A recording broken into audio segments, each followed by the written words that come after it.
The Forex Doctrine. Mark Douglas, Why Smart Traders Still Lose Money. Most traders do not lose because they can't read a chart. They lose because one losing trade becomes personal. They move the stop. They double the size. They add to the loser. They cut the winner early. They revenge trade after one random candle. They search for one more confirmation. And after the account is damaged, they call it a strategy problem. Mark Douglas believed it was something deeper. The trader was not fighting the market, he was fighting uncertainty. And Douglas did not learn that from theory, he learned it after the market broke him first. His is the story of the man who turned trading psychology into doctrine. Douglas began trading futures in 1978 after a broker cold-called him about gold. And like many intelligent beginners, he assumed the market was difficult, but ultimately understandable. Work hard enough, analyze deeply enough, stay sharp enough, and success should follow. That belief feels reasonable to almost every new trader. It is also where the trap begins. Because the market does not reward intelligence in the way ambitious people expect. It does not reward effort on demand. It does not reward need.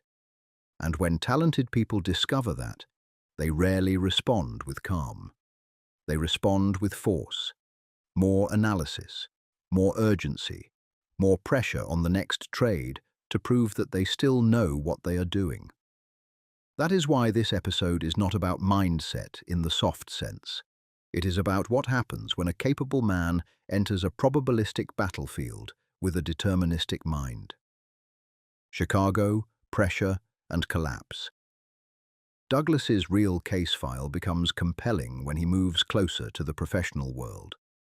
By 1981, he had relocated to Chicago and was working as a broker at Merrill Lynch on the floor of the Chicago Board of Trade. From the outside, this should have looked like progress, closer to the markets, closer to the professionals, closer to the center of the game. But proximity to the market is not mastery of the market. Within 9 months, he had lost nearly everything he owned. That detail matters because it strips away the mythology traders love to project onto success. Douglas was not ignorant. He was not unserious. He was not avoiding the market. He was immersed in it, and still he broke.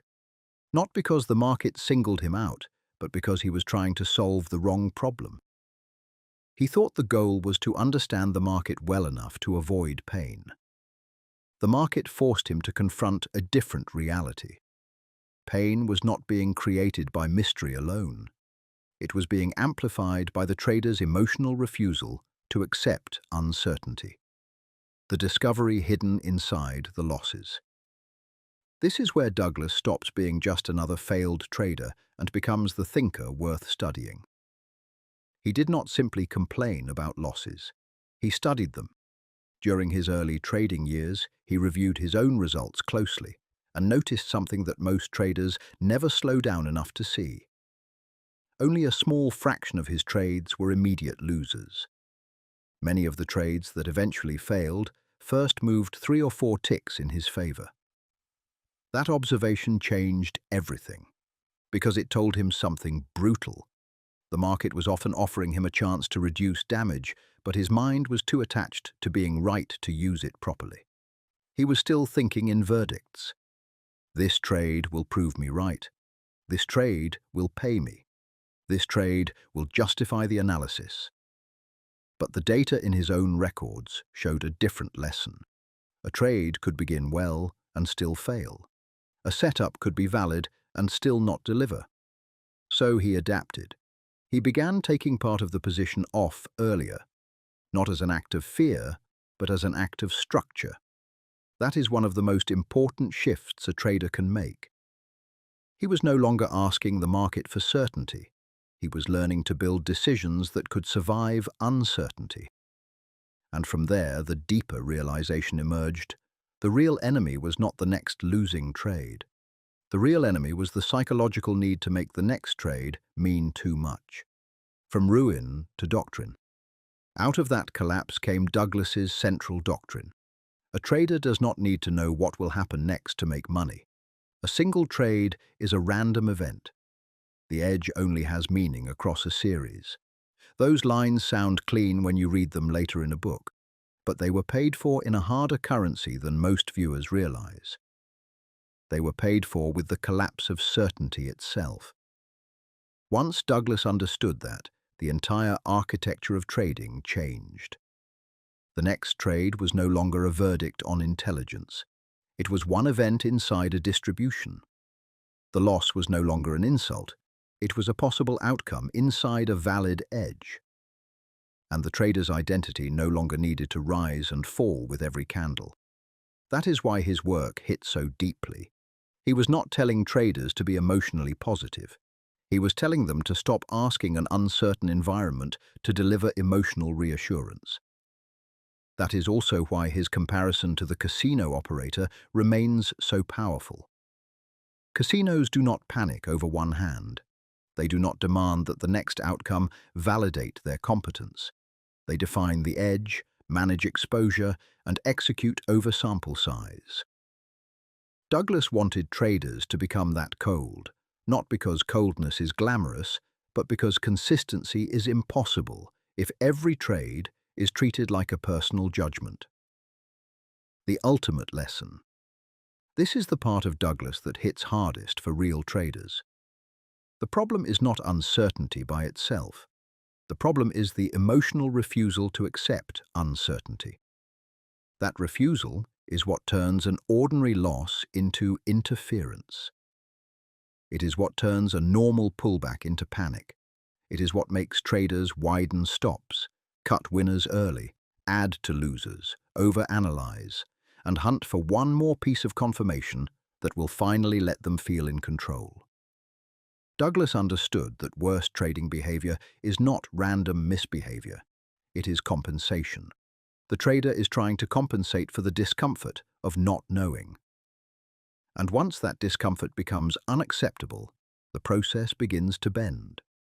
Rules created in a calm state get broken in an emotional one. A setup is no longer being managed according to plan. It is being managed according to identity protection. That is why one of the cleanest operational lines to come out of Douglas's philosophy still lands with force. If you need to be right, you are usually oversized. When a trader moves a stop, he is not just changing the level, he is negotiating with pain. When he adds to a losing position, he is not just improving his average price. He is trying to erase the emotional evidence that he was wrong. When he cuts a winner too early, he is not managing risk. He is escaping the fear that profit might disappear. When risk is properly defined, a loss is tolerable.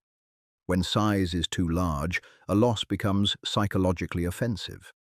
And the moment losing becomes psychologically offensive, the illusion of control activates. The trader is no longer executing an edge. He is trying to escape emotional pain. A trader widens the stop on pound against US dollars because the next candle should reject. He adds to a losing gold position because the move has gone too far. He revenge trades after NFP because the first loss feels like disrespect. He risks 5% on one Euro USD setup, then calls it conviction. But Douglas would see the same disease underneath all of it. The trader is not executing probability. He is demanding emotional relief from the market. Closing doctrine. So this is the doctrine Mark Douglas leaves behind. Do not build your trading identity around being right on the next trade.